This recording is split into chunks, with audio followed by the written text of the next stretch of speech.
The knock came at midnight, and Adrian Vane, Duke of Ellesmere, was awake to hear it, because a man does not sleep the night before he marries a woman he has never once heard laugh. His valet did not knock at midnight. In 9 years, Pelham had never knocked after the candles were carried up.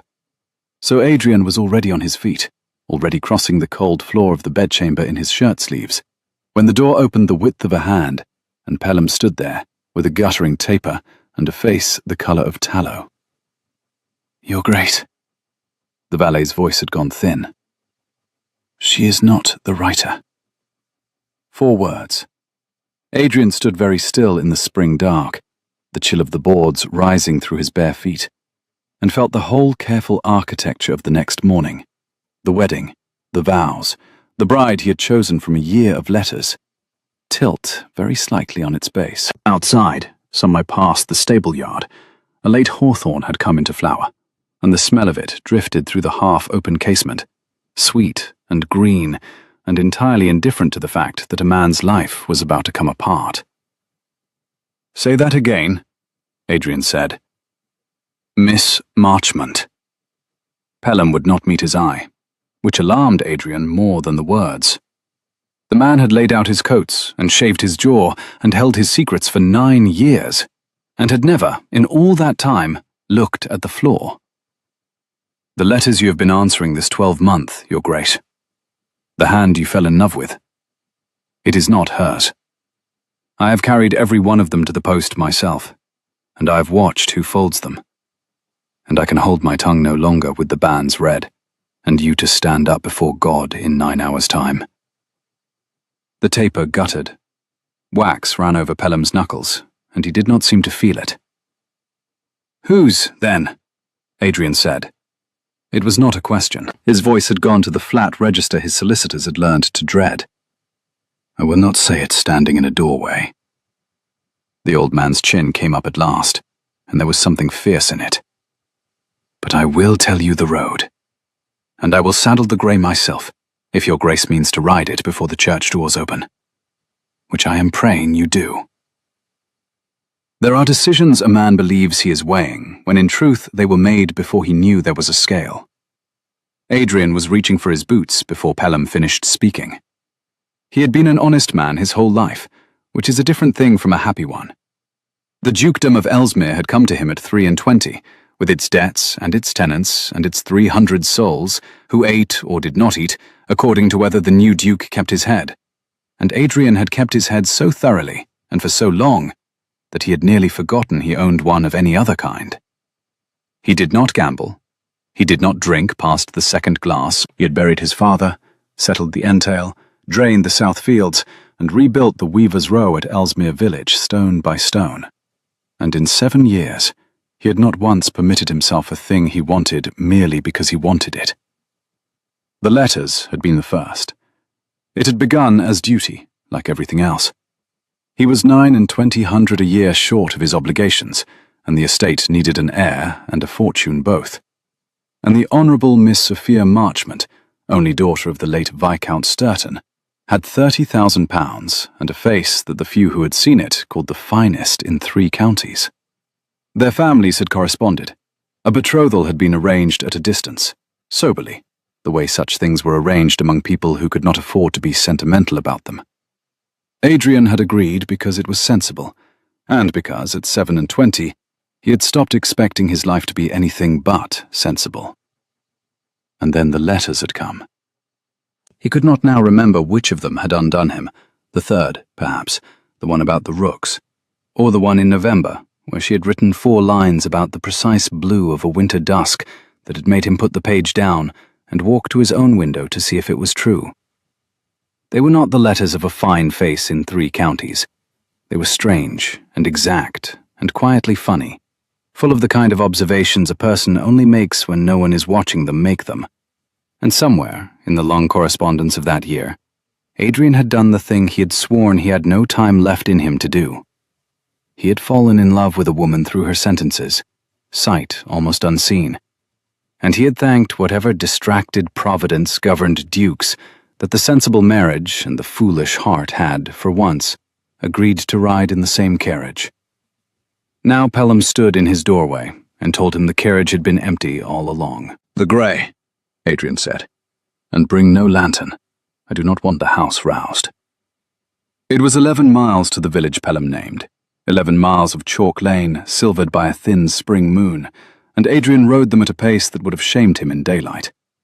The grey was sure-footed, and the road was dry, and the hedgerows streamed past, green-black and heavy with the wet earth smell of a country only lately come into leaf. He did not let himself think. Thinking was the thing he was good at, and he was afraid of where it would take him. So he gave himself to the cold, rushing air and the drum of hooves and the single hard fact that somewhere, at the end of this lane, was the truth, and he meant to have it in his hands before the bells rang. He found the house by the directions Pelham had pressed into his palm, written in the valet's careful, clerkly hand. A low, grey cottage at the edge of the Marchmont land, a tenant's house, with a single window lit gold against the dark. Adrian dismounted in the lane and stood a moment, with his hand on the cold gate, and his heart was going harder than the ride could account for. A woman was awake at 1 in the morning, writing by a candle burned almost to its socket. He could see her through the uncurtained glass. She sat at a plain deal table, with her dark head bent and her hand moving, and even from the lane, even in that poor light, Adrian could see the thing that letters cannot carry. The line of a throat bent to a task. The small frown of someone composing a sentence she has not yet got right. She wore a plain wrapper, the colour of ashes, and her hair had come half down.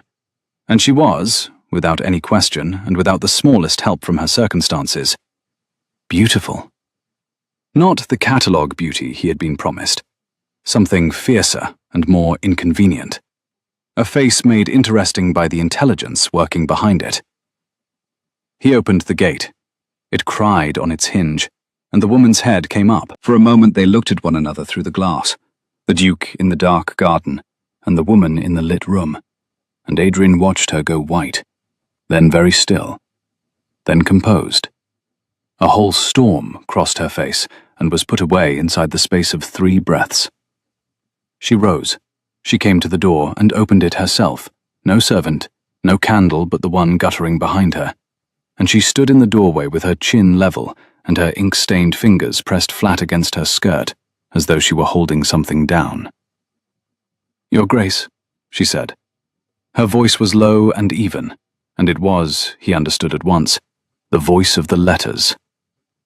"You are 11 miles from where you ought to be tonight." "I know precisely where I am," Adrian said. "I have ridden here to learn who you are." She did not flinch. He would think of it after. That she had not flinched. "I am the woman who is going to ruin your wedding," she said. "You had better come in out of the cold while I do it." The room was small and clean, and entirely a contradiction of itself.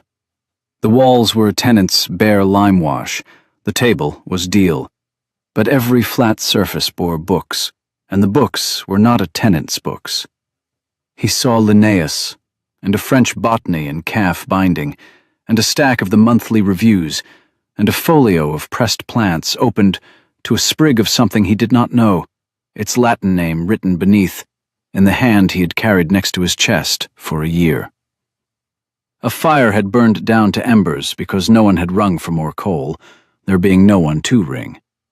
The whole place smelt of tallow and ink, and underneath, very faintly, of dried lavender. "Sit, if you can bear a hard chair," the woman said. "I am Clara Hartwell. I am Miss Marchmont's cousin, after a fashion, and her companion, after a worse one, and for 14 months I have been her hand. Every letter you answered, I wrote.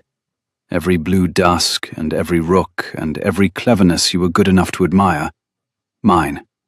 She supplied the franking, and the name, and the face you will marry in the morning. I supplied the rest. There, it is said. You may go and be sick into my one rose bush if you like. I should not blame you." Adrian did not sit. He stood with his hat in his hand in the middle of her small, ruined room, and felt the floor of a year drop out from under him. And he found, to his own great surprise, that the first thing he wanted to do was laugh. Not from amusement, but from the sheer vertiginous wrongness of it. The way a man laughs when he has missed a stare in the dark. 14 months, he said. 14. And the blue dusk was real. I was standing at that window. She nodded at the black glass. I do not invent the things I describe to you, Your Grace, whatever else I have done. I have never lied to you in a single sentence. I have only let another woman sign them. That, said Adrian, is the most precise lie I have ever heard described. Something flickered at the corner of her mouth, gone before it arrived. Yes, she said. I have thought so myself, at about 3 in the morning, several dozen times. He set his hat on the deal table, beside the open folio, and looked at her properly for the first time. She bore it. Most people did not bear being looked at by him. They found things to do with their hands. Clara Hartwell stood with her ink-stained fingers laced in front of her, and let him take his fill.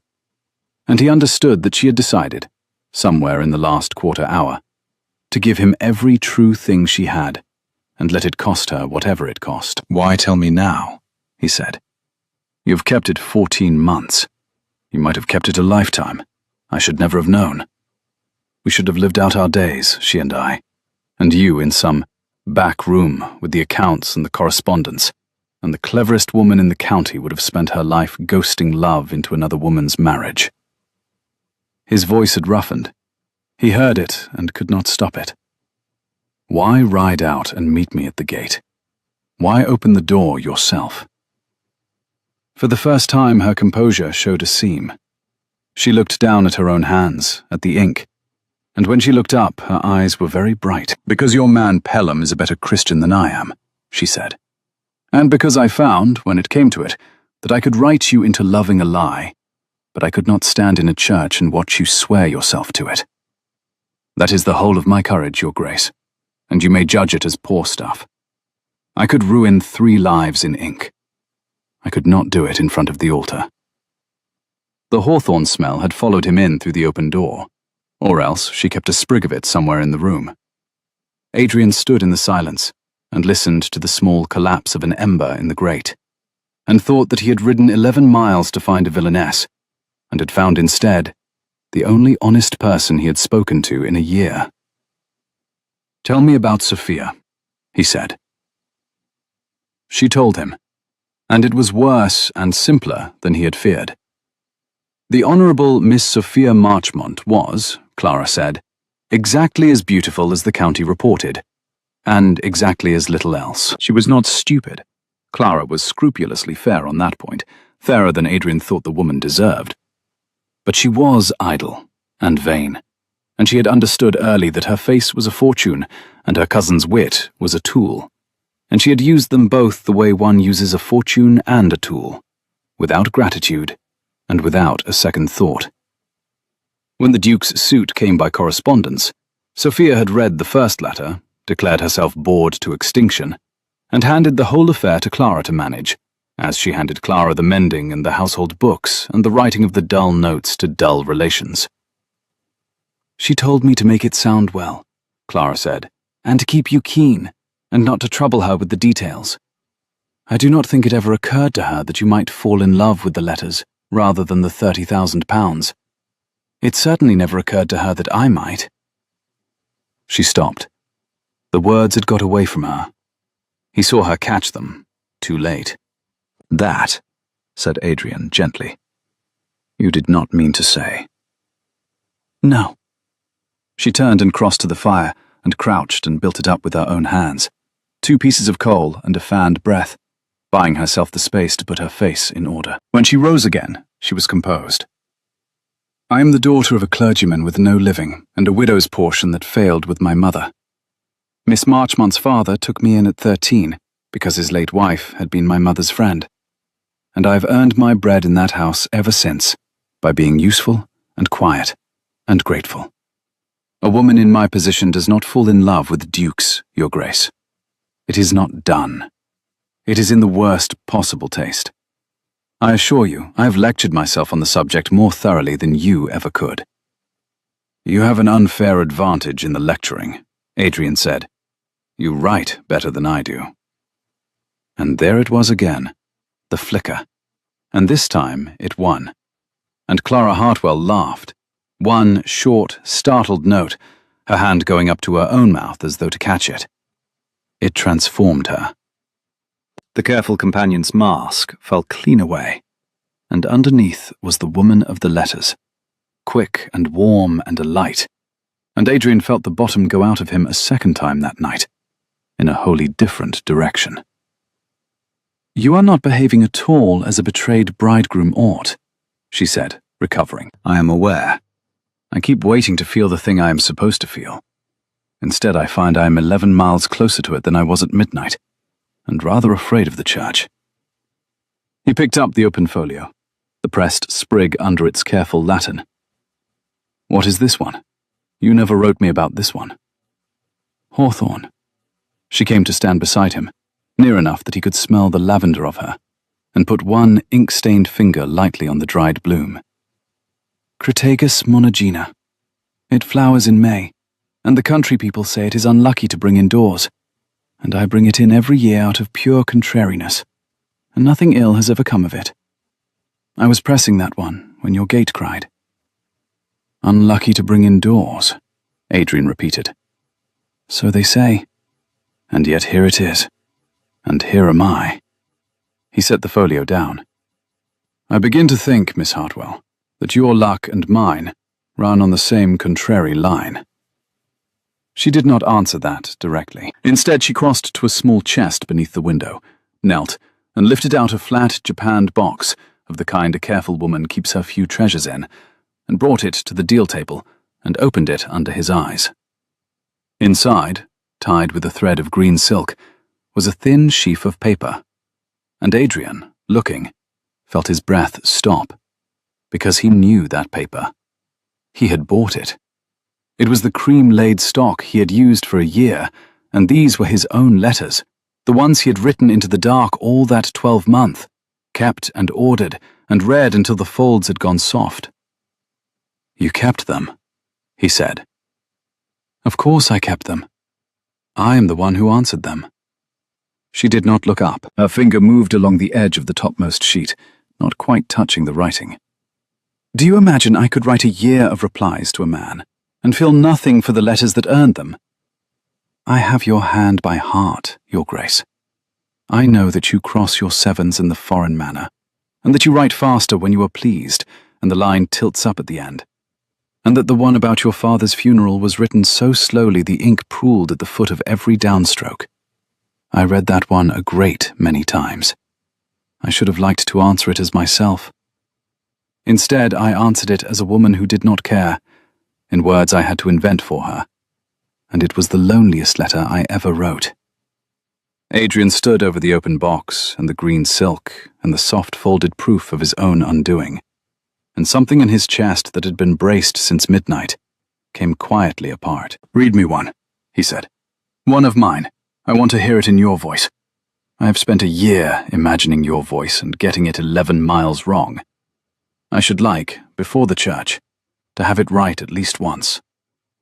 She hesitated. Then she drew out a sheet. Not at random, he saw. She knew exactly where her hand was going.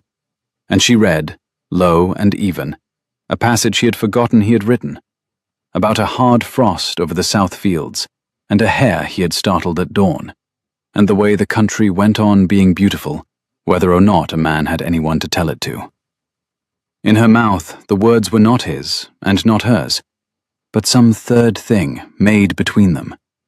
And when she came to the end, she folded the sheet along its soft crease and laid it back in the box, and was quiet. "That is what I came 11 miles to hear," Adrian said, "and it has cost me my whole sensible life to hear it, and I find the price entirely fair." "You should not say such things to me."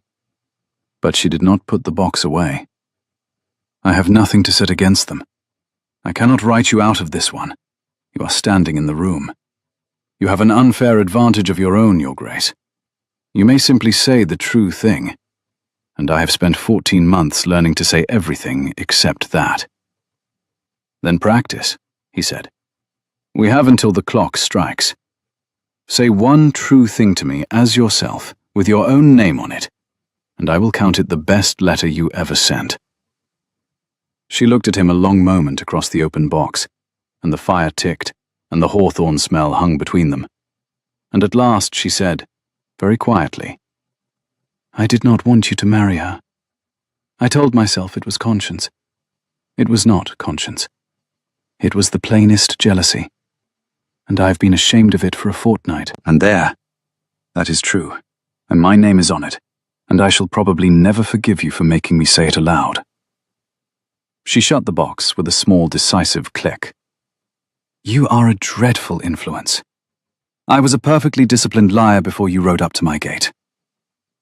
She did not step away, but she did not move to put the proper distance back either, and for a moment the two of them stood over the closed box and the pressed flower in the fading firelight. 11 miles, and a whole social order from where either of them was supposed to be. Then the long case clock in the corner, the one fine thing in the room, a clergyman father's relic, struck 2, and the spell broke, and the morning and the church, and the £30,000 came back into the room like cold air through an opened door. "You have 7 hours, Clara said quietly.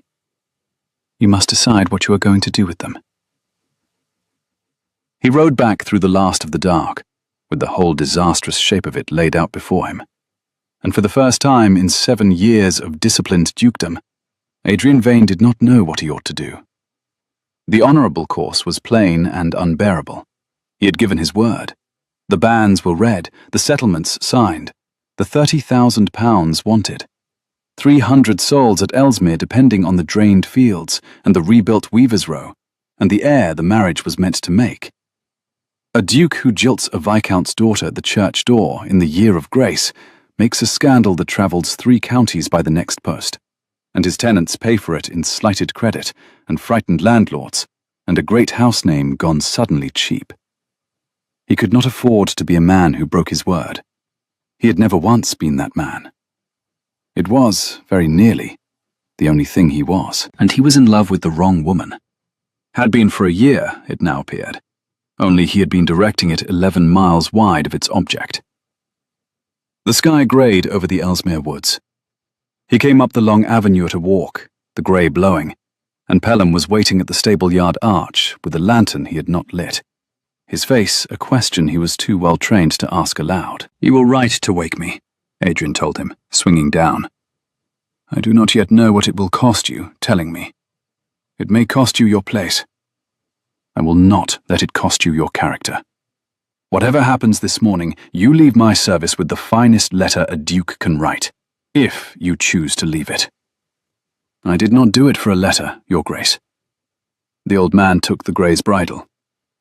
"I did it because I have dressed you for your father's funeral, and your majority, and every dismal duty in between. And I had a fancy to dress you, just the once, for something you actually wanted." He paused. "Did you find her, then?" "I found her." "And?" Adrian looked up at the lightening sky. "And I am going to behave very badly," he said, "in a manner I have not yet worked out. Lay out the grey morning coat.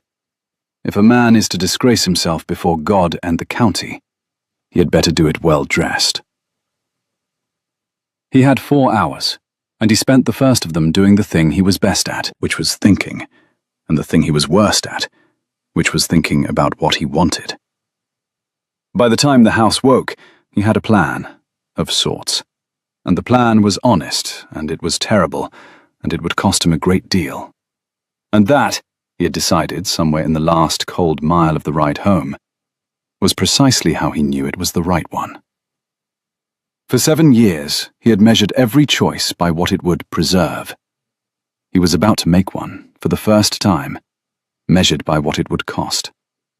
And he found, to his own astonishment, that he was not afraid. He was awake. He had not been properly awake in years. He sent for the carriage early. He would go to the Marchmont house, where the bride and her people were gathered, 2 hours before the ceremony. An irregularity, a breach of every custom. But a duke may breach custom and call it eagerness, and there, in the morning room, before the wedding, he would have the truth out in the open, where it could not be folded into another woman's name. He did not, of course, expect Sophia Marchmont to make it easy. She received him in the morning room of her late father's house, in a gown of saffron silk, already dressed for a wedding that was not, he thought, going to happen. And she was, Clara had been scrupulously fair, the most beautiful woman Adrian had ever seen. It was a beauty with no draught of warmth in it anywhere, a beauty like a fine, cold morning, and he wondered how he had ever, even at a distance, mistaken £30,000 and a perfect profile for the woman whose sentences had undone him. Your Grace. She gave him her hand, and a smile that had been practiced at a glass. This is very forward of you. I'm not certain it is even lucky to see me before the church. I have been thinking a great deal about luck this morning, Adrian said. Will you sit, Miss Marchmont? There is a thing we must speak of before we stand up together, and I would rather speak it here than have it spoken for us later.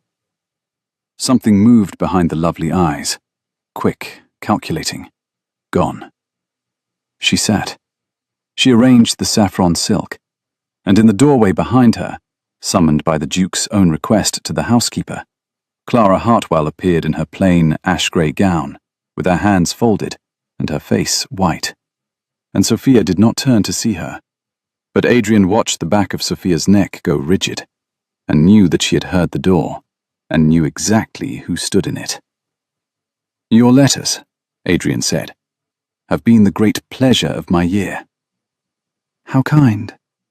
Sophia's voice was honey over ice. I have read each of them a dozen times. The one about the rooks, the one about the blue of a winter dusk. He watched her. Tell me, Miss Marchmont, what colour was that dusk? In your own words. I have forgotten, and I should so like to hear you describe it again. The room went very still. It was a cruel question, and he knew it was cruel, and a part of him was ashamed, and a larger part watched the beautiful face in front of him, with the cold attention of a man who has been deceived for 14 months, and once, just once, to see the deceiver caught in open ground. Sophia Marchmont was idle and vain, and she was not, Clara had insisted, stupid. She understood in an instant what was being asked, and why, and by whom. And she did not falter. He gave her that. She lifted her chin, and her eyes went to a point on the carpet, and she said, with the smooth confidence of a woman who has never in her life been refused anything she reached for. It was blue, Your Grace, as a winter dusk is. I am sure I cannot improve on what I have already written. You would not have me bore you twice with the same sentence. No, Adrian said softly. I would not. And he turned, deliberately, and looked at Clara in the doorway, and Sophia, following the line of his gaze at last, turning in her chair, saw the two of them looking at one another, and understood the whole of it, and the lovely cold morning of her face cracked clean across. What followed was not a scene Adrian was proud of, though he would not have undone a word of it. Sophia rose from her chair so fast, the saffron silk hissed. She has been telling tales. Her voice had lost its honey altogether. Whatever that creature has poured in your ear, Your Grace, she is a paid companion. She is nobody. She has lived on my father's charity since she was a child. And this is how she repays it, by crawling into a duke's good opinion behind my back. She crawled nowhere. Adrian's voice did not rise. It rarely needed to. She rode out to no one. I went to her at 1 o'clock this morning, on the word of a servant who could not in conscience let me marry a forgery. Miss Hartwell did not seek me. She tried, in point of fact, to send me back to you. She has more honour in her ink-stained hands than this whole house has in its £30,000, and I will thank you not to call her a creature in my hearing again. You cannot mean... Sophia stared at him, and for the first time, the calculation behind her eyes failed her entirely. She was looking at a sum that would not come right.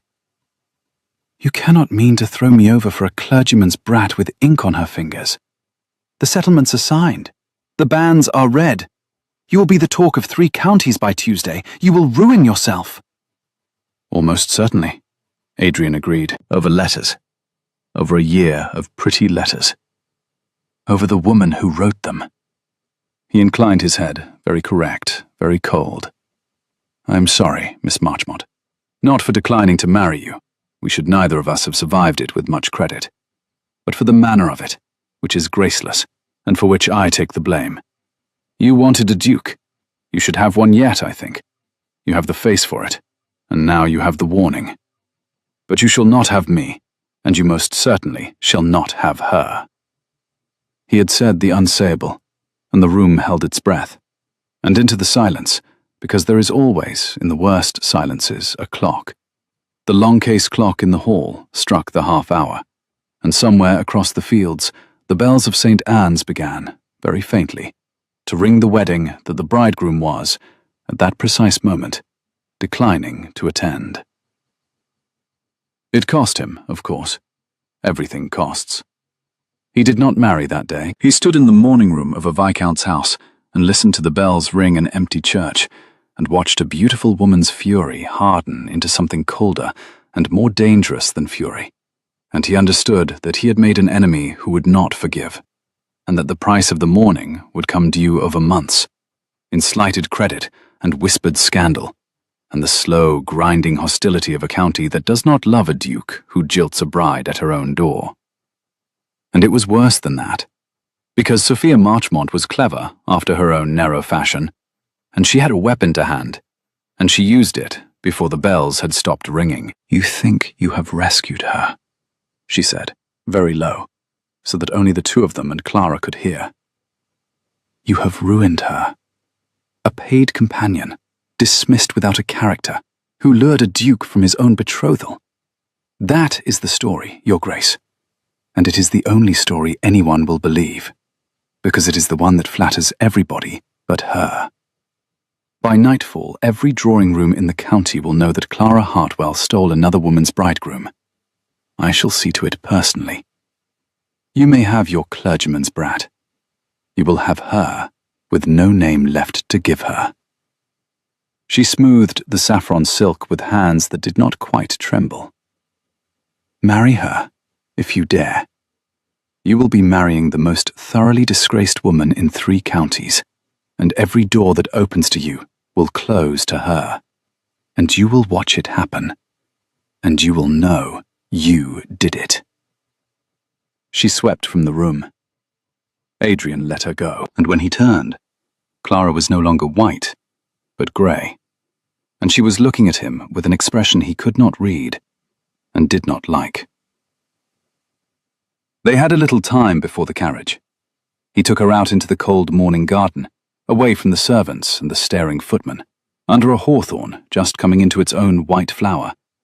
And there, in the open air, the day caught up with both of them at once.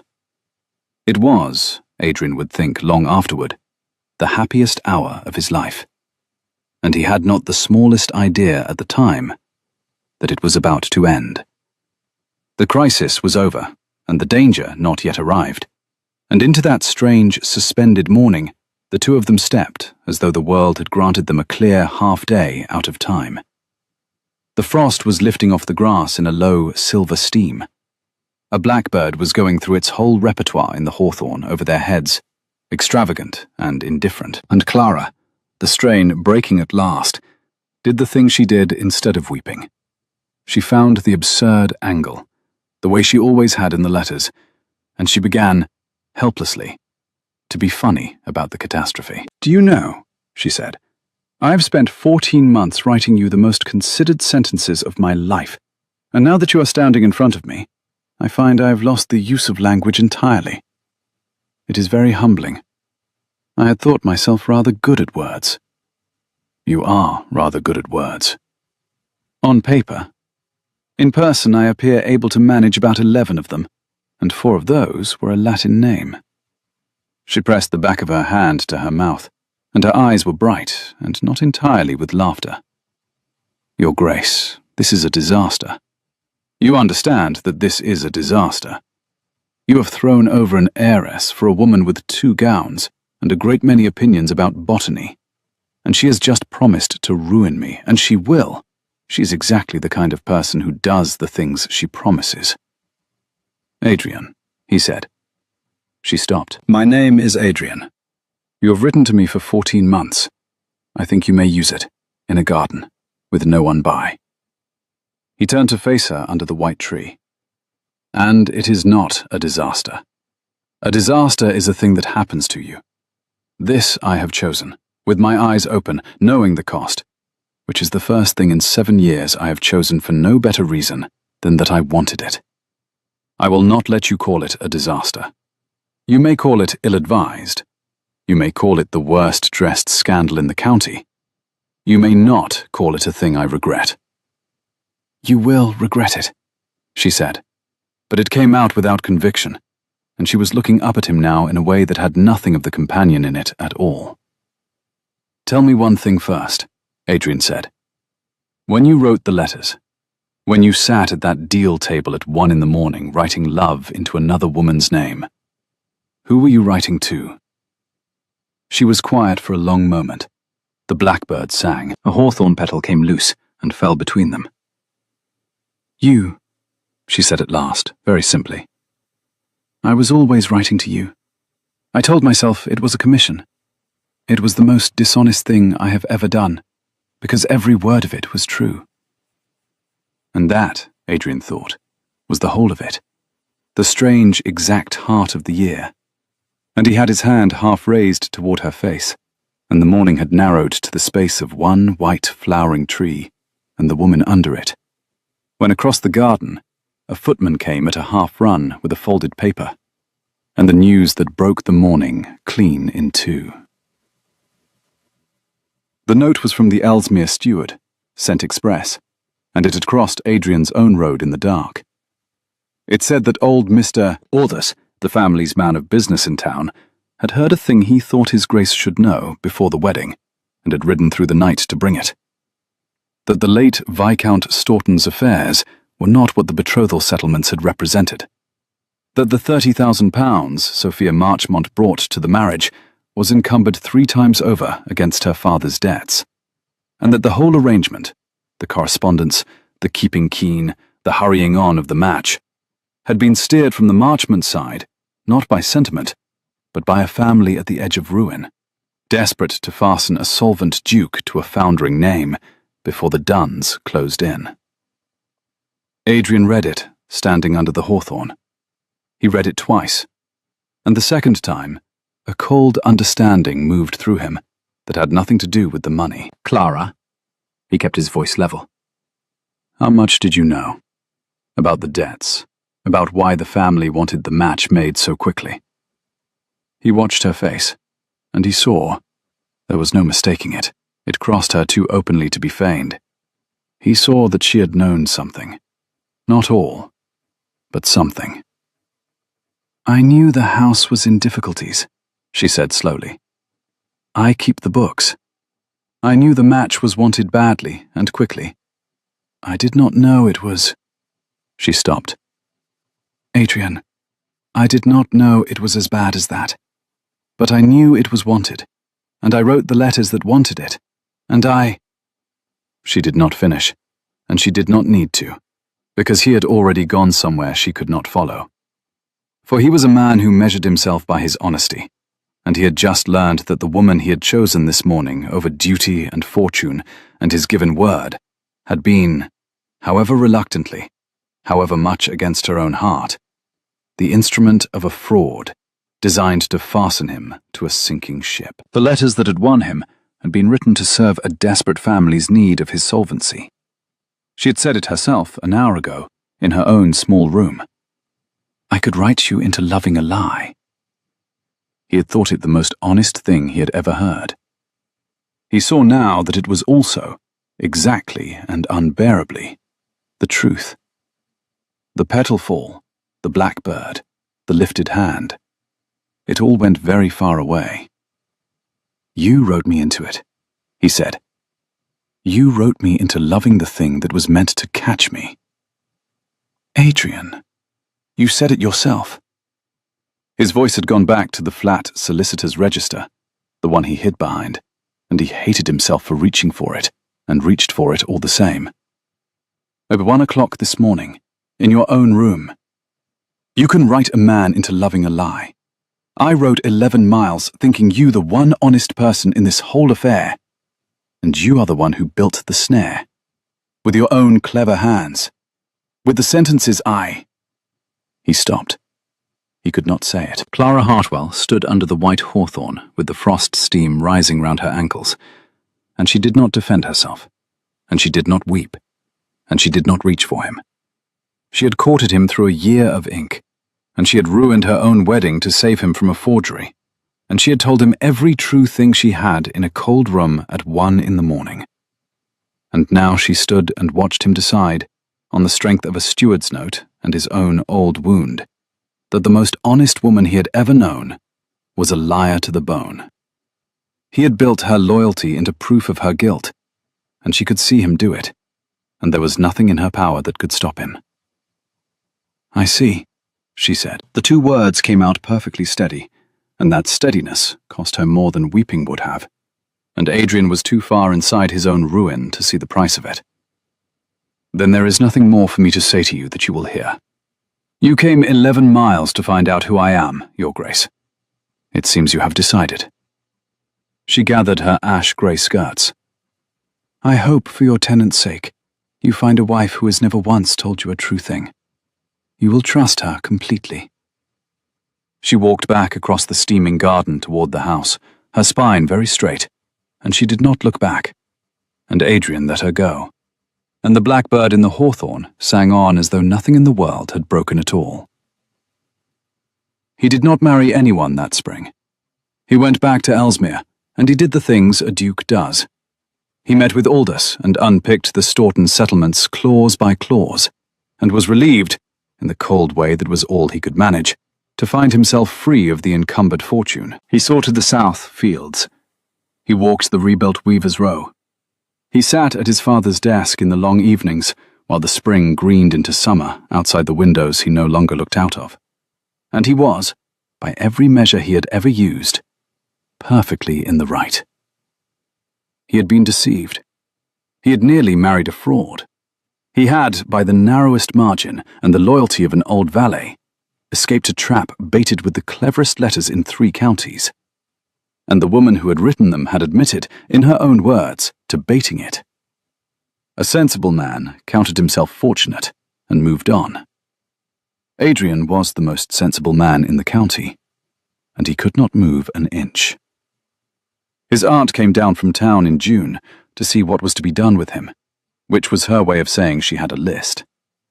Lady Caraway was 60 and indestructible, and she arranged marriages the way other women arranged flowers, by ruthless instinct and a complete indifference to the feelings of the stems. She sat in the long drawing room with the windows shut against the warm afternoon, because she distrusted air, and she laid 3 names on the table between them, like a woman dealing a winning hand. "The Ashby girl has 12,000 and a placid disposition," she said. "The elder Miss Vane, of the Suffolk branch, no relation to speak of, has rather less, but excellent teeth, and a mother who knows when to be silent, which, in a wife, is worth 4,000 a year on its own. And there is the Carlyle widow, who is older than one would like, but has buried 2 husbands without scandal, which argues a steadiness of nerve. You will be 30 in 2 years, Adrian. The county is beginning to call you romantic, and there is no surer way to ruin a duke than to let the county decide he has feelings." "I have no feelings whatever," Adrian said. "I'm told it is one of my chief assets." "You had none," his aunt agreed darkly, "until this spring, when you rode off in the night and jilted a perfectly serviceable viscount's daughter at her own door, and have since gone about with the expression of a spaniel that has lost a particular stick. I am not a sentimental woman, but I am an observant one, and I will tell you what I see. I see a man who has talked himself out of the one thing he wanted by calling it a fault. I've watched 3 generations of this family do it. Your grandfather did it, and grew old and alone in a house full of good furniture. Do as you please. But do not marry the Ashby girl to spite a feeling.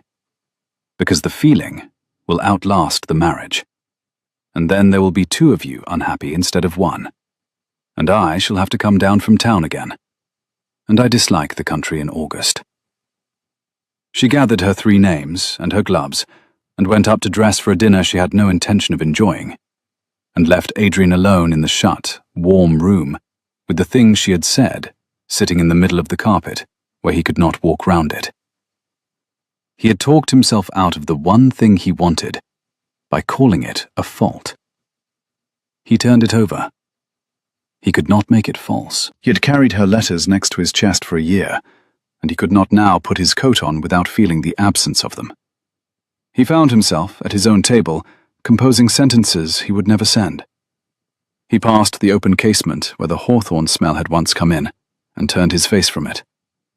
And the thing he could not get past, the splinter that worked deeper the more he tried to ignore it, was not what she had done, but the look on her face when she had said, "I have never lied to you in a single sentence."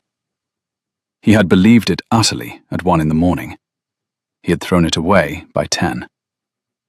Nothing had changed in between, except a steward's note about a late viscount's debts, and the old certainty, laid down in him at 23, that a man who lets himself want a thing will have it turned into a blade against him.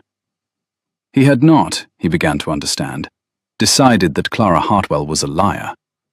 He had decided that he could not bear to want her and be wrong. The first was a verdict. The second was cowardice, dressed in a verdict's clothes. And Adrian Vane had never in his life been able to live comfortably with a thing once he had seen it plainly. It was Pelham, in the end, who said the second 4 words that changed his life. And he said them while brushing a coat, without looking up, in the tone of a man commenting on the weather. "She has been turned off, Your Grace, Miss Hartwell, without a character." The brush went on, slow and even, the bristles dragging over the wool with a small, dry whisper. "Dismissed the week after by the young lady for, and I have this from the Marchmont undercook, who is walking out with our second footman, so it is reliable, for ingratitude and presumption. She has gone to a cousin in the next county, who did not want her, by all accounts, and took her from charity, the same as the last lot." The brush stopped. Pelham looked up, and his lined face had in it a thing Adrian had not seen there in 9 years, which was anger, held very carefully behind the eyes. "She did not tell the county, Your Grace. Miss Marchmont threatened to spread it, that the companion stole the bridegroom, you'll recall. She never did. Not a word of it anywhere. The companion took the whole blame, and the whole ruin, and said nothing, and let it stand that she was turned off for impudence, sooner than have the world told a single thing against you." He resumed brushing, as though the matter were closed, and had only ever been a remark about wool. "I only mention it, as it bears on the question of who, in this business, has been honest." Adrian sat very still. "She protected my name," he said, "at the cost of her own. Yes, Your Grace. From a man who decided she was a liar." The old valet shook out the coat. "I have dressed you for a great many duties. I should like, before I am too old for it, to dress you for an apology. They are harder to fit than funerals, but they wear better." He did not set out the next morning, because a man who has spent a whole ruined spring and summer being wrong does not get to be hasty about being right. He spent a week first, which Pelham privately considered 6 days too many, and said so by laying out the travelling coat each morning and putting it silently away each night. He went to Aldous, and he had a thing drawn up, and he made the old lawyer draw it 3 times, because the first draft was correct and cold, and the second was warm and improper, and only the third was both honest and unanswerable, which was the standard Clara had set him without ever meaning to. He went through her letters, his own letters, returned to him in a parcel by the Marchmont housekeeper, with a curtness that told him exactly whose orders it came under, and he read the year of them again, slowly, looking this time not for proof of her crime, but for the woman who had written them. And he found her on every page. and was ashamed it had taken him a steward's note and an old valet and his own aunt to see what had been in plain ink the whole while. And then, on a wet, grey morning at the end of August, he had the grey saddled rather than the carriage, because he found he wanted the 40 miles in the weather, wanted to arrive cold and wet and undignified and entirely unducal, a man and not an office. Pelham handed him up without comment, and only as the grey turned its head to the lane did the old valet say, to the horse rather than the rider, "Mind you bring him back married, or did not bring him back at all. I am too old to dress this one for another funeral of his own making." Adrian found her in the next county, in a cousin's cramped house, on a wet, grey day at the very end of a summer he had spent being right and miserable. He had not sent word. He had thought about it for the whole it was nearer 40 miles. And he had decided that a man who had condemned a woman on the strength of a note he had not let her answer did not get to announce himself in advance. He came to the door with his hat in his hand and his fine carriage absurd in the narrow lane, and a harassed maidservant showed him into a back parlour that smelt of damp and other people's cooking. And there, at a borrowed table by a meagre fire, with a cousin's mending in her lap instead of her botany and her own letters, sat Clara Hartwell, gone thinner and quieter, but with the same unbearable straightness of spine. And she looked up at him, and her face did not change at all, which was how he knew how much she had practiced not letting it. "Your Grace." She did not rise. "You are a very long way from where you ought to be." "I have noticed," Adrian said, "that I appear to be at my best a very long way from where I ought to be. I have given the matter some thought, and concluded it is because the places I ought to be have generally been chosen for me by my sense of what I owe, and I am tired to death of it. May I sit? I have ridden a great way to say something I find I have never properly learned how to say, and I should like to say it sitting down, so that you can see I do not mean to leave the moment it is out." She gestured, wordless, at the hard chair across from her. He sat. He set his hat on the borrowed table. He looked at her mending and her meagre fire, and her 2 gowns, and the whole reduced shape of what his certainty had cost her. And he found that the speech he had built over 40 miles had deserted him, and that what was left was only the true thing, unadorned. "I was wrong," he said. "Not partly, not in the manner of it. Wrong to the root. You told me at 1 o'clock in the morning that you had never lied to me in a single sentence, and you have not. And the proof of it is that you took a ruin you did not earn sooner than let the county hear one word against me, which I learned from my valet, not from you, because you would not even tell me the cost of my own folly." His voice was not steady, and he let it not be steady. He had spent a year teaching it to hold. He let it fail now, deliberately, because she had earned the truth, and the truth had a tremor in it. "I built your loyalty into your crime because I was afraid, Clara. I've wanted nothing for 7 years because wanting is how they get a hold of you. And the one time I let myself want a thing, it came wrapped in a fraud, and I took the first excuse to call it false, sooner than risk being a fool who loved a liar." He looked at his own hands then, the gloves he had not removed, the cold of the riding still in his fingers. "So I made you the liar. It was the most dishonest thing I have ever done, and I did it to the most honest person I have ever known. And I have been the very thing I accused you of being every single day since." The mending had gone still in her lap. For a long moment she did not speak at all, and the meagre fire spat, and the rain went on ticking at the small dark window. And Adrian made himself sit in the silence and not fill it, because he had learned, too late and at her expense, that a man who rushes to be forgiven is only asking the wounded party to do the last of his work for him. "You decided I was a liar in the time it takes to read a steward's note," Clara said at last, and her voice was very quiet and not at all soft. "I stood under a tree and watched you do it. I've had a whole spring and summer to think about that morning, Your Grace. I've had little else to think about between the mending.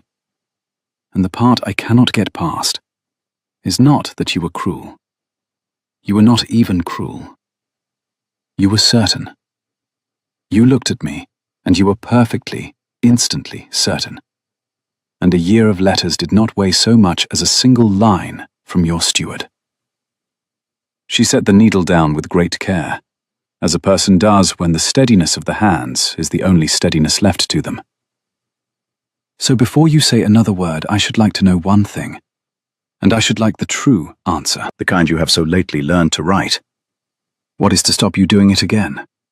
The next time a paper crosses your road in the dark with my name in it and an ugly reading on it, what is to stop the Duke of Ellesmere being certain all over again, and me with no tree to stand under and no cousin's house left to go to? It was a fair question and a hard one, and he did not reach for the flat voice to answer it. He let it land. She was looking at him with those bright eyes, and she did not help him, and he did not deserve to be helped. So he went on alone. Nothing is to stop me, he said. That is the true answer, and it is a poor one, and you deserve it sooner than a comfortable lie.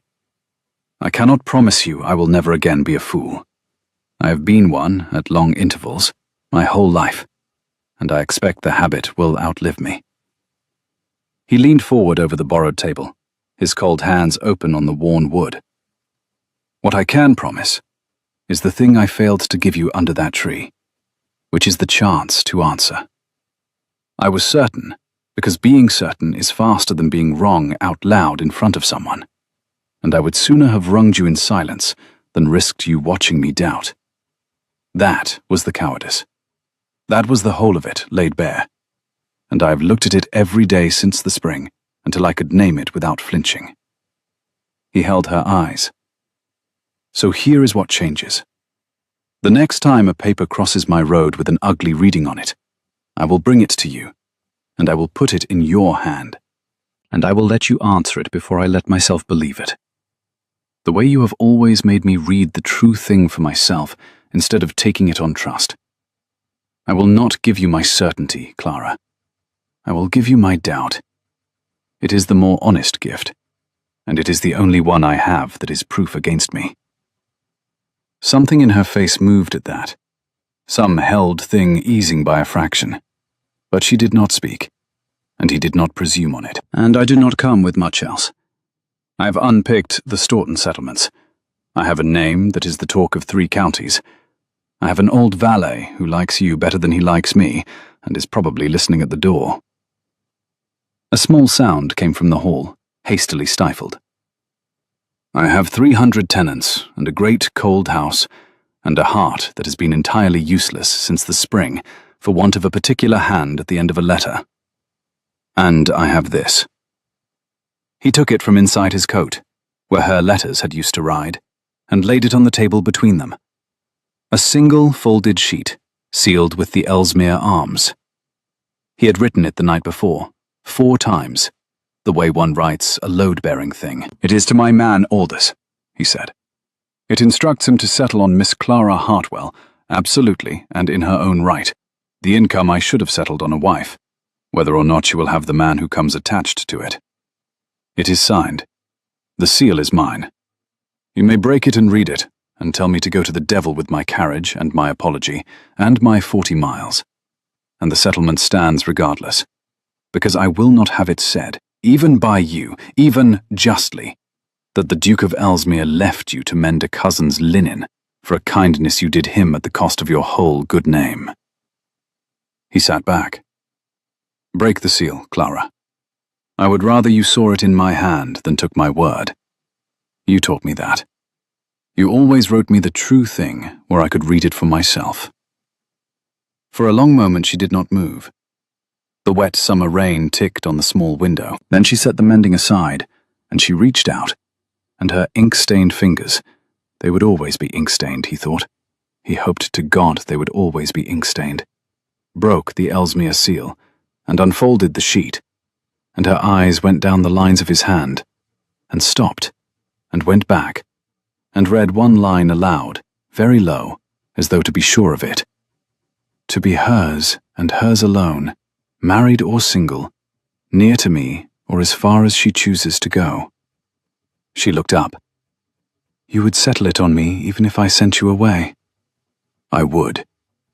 That is either the most honorable thing I have ever seen a man do, Clara said, or the most outrageous attempt to make an apology unrefusable, and I genuinely cannot tell which, and I've been considered clever about such things. It is both, Adrian said. I have learned, this year, that the honest thing and the thing one badly wants are not always at war. Occasionally, if a man is very fortunate and rides far enough in the dark, they turn out to be the same thing, wearing different coats. He paused. I am asking you to marry me, Clara Hartwell. Not the letters. You. The 11 words in person, and the 4 of them in Latin, and the spine you will not bend, and the laugh you catch behind your hand. I have made an unholy mess of deserving you, and I do not expect to be forgiven in an afternoon. But I am told apologies wear better than funerals, and I find I have a great many years I should like to spend wearing this one in. Clara Hartwell looked at the man across the borrowed table. The Duke who had ridden out at midnight on a valet's 4 words, and come, by a long and graceless and entirely human road, all the way here to a back parlour that smelt of other people's cooking. And the careful companion's mask, the one she had worn since she was 13, did not so much fall, as quietly, finally, set itself down. You will have to let me keep writing, she said. I warn you now. I shall write to you even when we are in the same room. It is a defect of character. I think more clearly with a pen than a tongue, and I always shall. I am counting on it. I shall answer every one. I've had a year's practice, and I've got rather good. He had not breathed properly in some moments. Is that a yes, Miss Hartwell? I find I am not clever enough to tell, and I have ridden a long way, and the suspense is... It is a yes, Clara said, and the word broke on something that was half a laugh, and half the thing she did instead of weeping, and she put her ink-stained hand across the borrowed table into his, the first time they had touched, his cold, and hers warm and inked, and the rain ticked on the little window, and somewhere down the hall, an elderly valet gave up all pretense, and openly, joyfully, wept. He took her back to Ellesmere that same week, with the cousin's grudging blessing and a great deal of the cousin's relief. And the engagement that the county had braced itself to disapprove of turned out, in its early days, to be conducted chiefly across a desk. For Clara discovered the Ellesmere correspondence within a day of arriving, and was appalled by it. The Duke, it emerged, answered his tenants and his stewards and his men of business in a hand so curt and so cold that 3 of them had privately believed for years that he disliked them, when in fact he merely disliked writing, and had been compressing whole seasons of genuine care into sentences with the warmth of a closed door. This will not do, she informed him, the morning she found the letter book. She had it open on the great desk, and was reading aloud from it in tones of real distress. Listen to this. A man writes to tell you his wife is mending after a hard winter, and that the new roof on the Weaver's Row kept his children dry for the first year in his memory. And you have answered. Adrian, you have answered. Noted. Apply to Aldous for the spring seed. That is not a reply. That is a receipt. It conveyed the necessary information, Adrian said, with the dignity of a man who knows he is about to lose. It conveyed that you are a glacier with a signet ring. She dipped the pen. Sit there, drink your coffee, look ducal, which you do beautifully, and to no purpose whatever. I'm going to teach you to answer a man as though he were a man, and not an item on a list. And by Michaelmas, your tenants are going to think you have undergone a religious conversion. And so, the strangest courtship in 3 counties was carried on at a shared desk in the long library, she writing the warm, true thing, and he learning, slowly, and against the grain of 7 disciplined years, to put his name to it, and mean it where it could be read. He found he liked it. He found, more startling still, that the warmth had been in him the whole while, dammed up behind the cold hand, and that what she had really done, what she had been doing, he thought, since the first letter she ever ghosted, was simply give his own feelings somewhere to go. "You realize," he said one evening, watching her cross out a sentence of his and write a better one in the margin, "that you are once again writing letters in another person's name." The pen stopped. She looked up at him, and the old, quick light came into her face. "So I am," she said. "But this time, the name is going to be mine soon enough. And this time, the man at the other end of the post is the man I am writing to, and not the woman I am pretending to be. I find I do not mind ghosting at all, Your Grace, so long as the ghost is allowed to marry the house she haunts." She handed him the corrected page. "Sign it, and cross your sevens in the foreign manner. Old Tomlinson at the mill is fond of them. He told me so. He has been keeping your letters too. It seems you are a great deal more loved than you have ever troubled to find out." Adrian signed it, sevens and all, and thought that of all the accounts he had ever balanced, this was the only one that had ever come out so far in his favor. They were married in the autumn, on a clear, cold morning, with the frost still silvering the churchyard grass, and the smell of wood smoke and fallen apples drifting up from the village. The small church at Ellesmere had stood 800 years and married a great many dukes, and it had never, the old sexton said afterward, smelt so strongly of crushed bay and late roses, for the tenant women had stripped their gardens bare to dress it, and the cold stone of the nave was warm with the breath of every soul on the estate, crowded shoulder to shoulder in their Sunday best. The light came slantwise through the east window, and lay in long coloured bars across the flags. A robin had got in among the rafters, and sang through the whole service, indifferent and shrill, and somehow exactly right. And the bride, when she came up the aisle on the arm of a cousin who had not wanted her, and now could not stop telling people he had always known she would do well, wore not white, but a deep autumn russet, the colour of the beech woods, with a single sprig of out-of-season hawthorn, coaxed into late bloom in the Ellesmere glasshouse by a head gardener who had heard the story and wept over his frames, pinned at her breast. Adrian watched her come the length of the church, and thought of a candle burned to its socket, and a window full of black glass, and 4 words spoken in a doorway at midnight, and he found his own eyes were not entirely dry, and did not trouble to pretend it was the cold. The weaver's row had turned out entire. The tenants stood in their best, and one elderly valet in a new coat sat in the front pew, openly weeping now and past all pretence of weather, watching the 2 people he had brought together with 4 words and a guttering taper become, before God and the whole grateful estate, exactly what he had risked his place to make them. The county talked, of course. It talked for a season, and the talk was not kind, and it gathered itself for one decisive engagement at the first great dinner the new Duchess gave at Ellesmere, to which it came armed and curious, in its best silks, fully intending to find the clergyman's daughter wanting, and to go home satisfied. It found instead a small, straight-backed woman, with ink she had not quite scrubbed from one finger, seated at the head of a long table, who disarmed the first sally before the soup was cold. Old Lady Margrave, who had buried a baronet and several reputations, and considered herself the arbiter of the district, observed across the table, sweetly, the way a cat is sweet to a bird, that it must be a great change for her Grace to come up so very far in the world all at once. "Oh, enormous," Clara agreed warmly, before the table could draw its collective breath. "You have no idea, Lady Margrave, what it does to the nerves.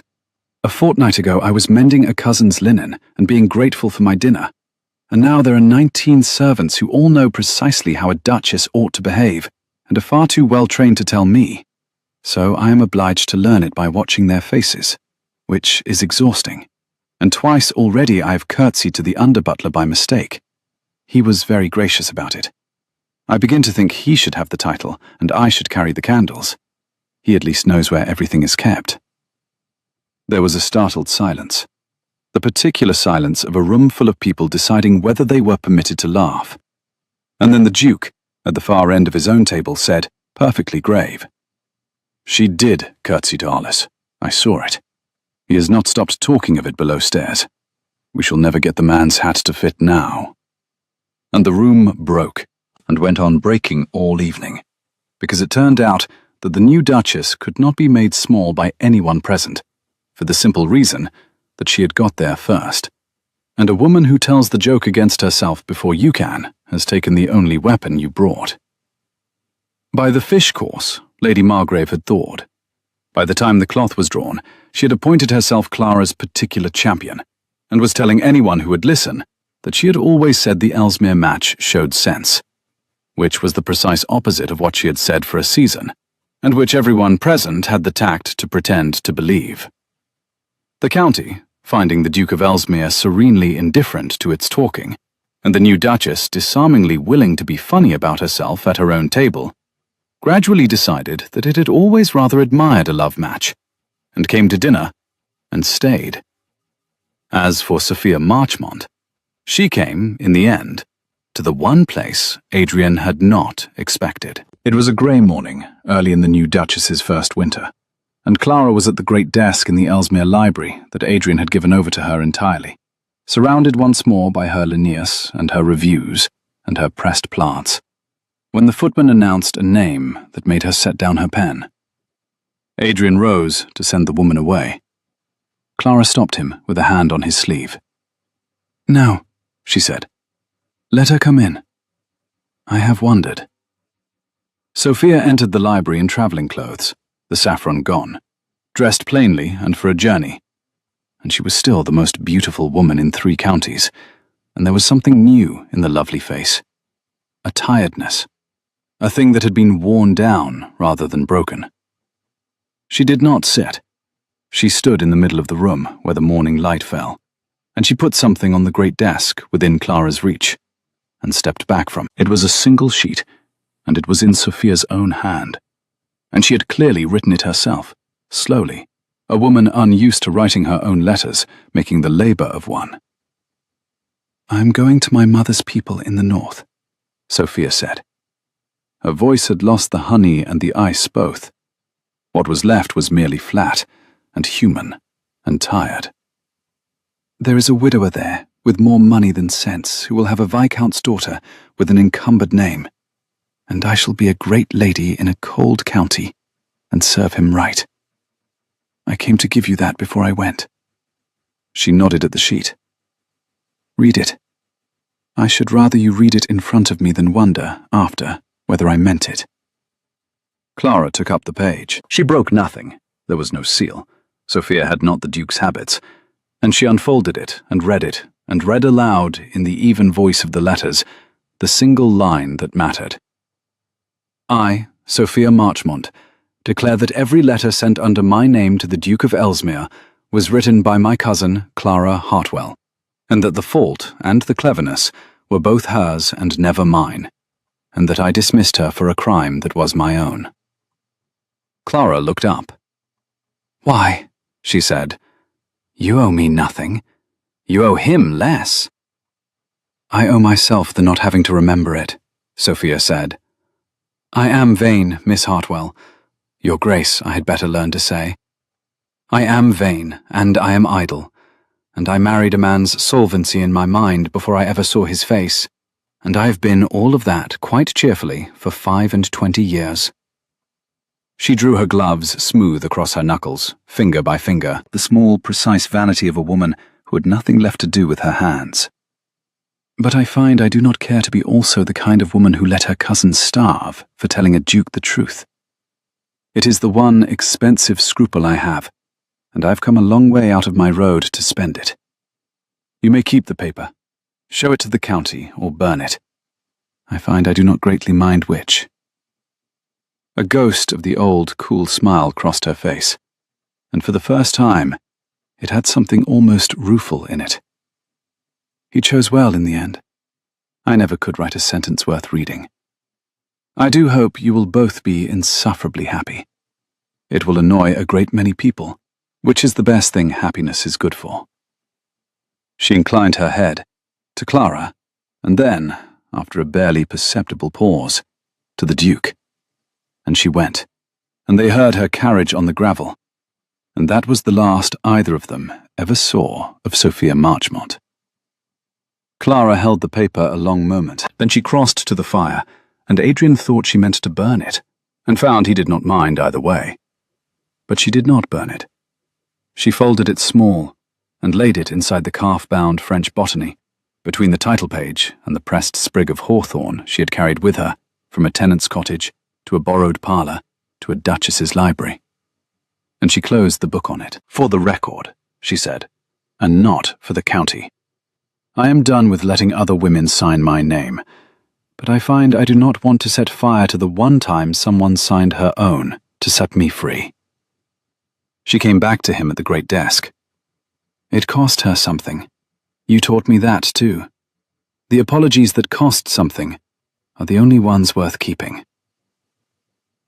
On the first warm morning of the following spring, the Duke of Ellesmere came down very early, before the household had properly stirred, and found his wife already at the long library window with the casement open, a sprig of new hawthorn in her ink-stained fingers, and the green, wet smell of the garden coming in. He had learned, in their first half-year of marriage, that she rose before the house to write, and that he was the one person in the world permitted to interrupt it.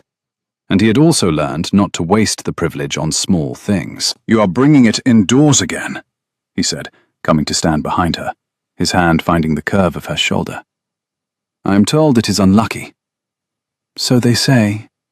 She turned the white bloom in the light. "I have brought it in every spring of my life, contrary creature that I am. And the worst that ever came of it was that a duke rode 11 miles in the dark and the strength of 4 words, and would not leave me alone afterward." She tilted her head back against him. "I have decided to risk it." Below them, the garden steamed silver in the new sun, and the blackbird was running through its whole extravagant repertoire in the hawthorn by the wall, the same as it had on the morning everything broke. Only now, nothing was broken at all. Adrian looked at the flowering bough in her hand, the one she had pressed at 1 in the morning in a cold room the night he first knew her, the one she had carried through ruin and out the other side. And he thought that of all the things he had ever owed and paid and chosen, this was the only one he had got entirely right. "Write me something," he said against her hair, "even though I am standing right here." "I always do," said Clara, and reached for her pen. If you have ever been won by someone's words long before you ever saw their face, or known that the truest thing a person can give you is not the easy truth, but the costly one, then this was a story for you. Tell me in the comments which 4 words you would ride out into the dark to answer.